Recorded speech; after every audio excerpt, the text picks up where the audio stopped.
3 years I've spent chasing Obatoko, a serial killer responsible for 7 victims that we know of.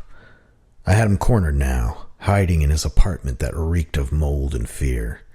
I knew him better than my own family. I knew how he tortured his little sister while growing up. I knew how he collected stamps and enjoyed watching college basketball. I knew that he was a mathematical genius. I knew how he killed with precision. As I busted down the apartment door, wincing at the foul smells wafting out, I saw him. The twisted grin on his face, the strange machine in his hand, and I knew I had made a mistake. 3 years I've spent chasing Obatoko, a serial killer responsible for 4 victims that we know of. I had him now, locked in his house. I knew him well. I knew how he tortured his little sister while growing up. I knew how he collected stamps. I knew that he was a genius. As I busted down the door to his home, I smelled the gas leak. I saw the frustration on his face and the strange machine in his hand. I knew I had made a mistake. 3 years I've spent chasing the serial killer responsible for 3 victims that we know of. Despite my efforts, I knew so little about him.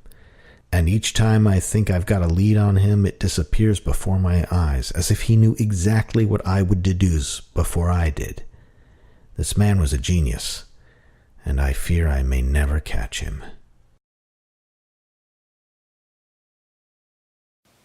Hey folks, Stuart Jaffe here. Hope you enjoyed that story. You know, I go to a lot of conventions talking about writing and that kind of thing, and that's where I get a lot of these common questions. Today's question I get all the time, and I just got last weekend when I was at a convention, so let's take a look.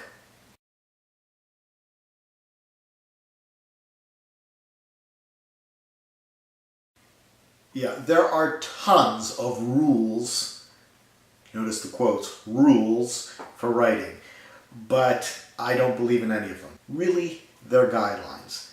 And if you're a new writer, think of them as guidelines to help you speed up the process. But when it comes to rules, I've actually come up with one. It's taken me a long time. I've boiled it all down, and I have one rule that works for all writing and all art, and might even work for all life. You ready? Here it is. If it works, it works. That's the rule. That's it. If you can make something work, even though every rule or guideline or whatever you want to call it tells you not to do it, if you can make it work, if you can make an audience respond to it, hopefully in a positive way, then it works, and it doesn't matter what the rules say. Perfect example.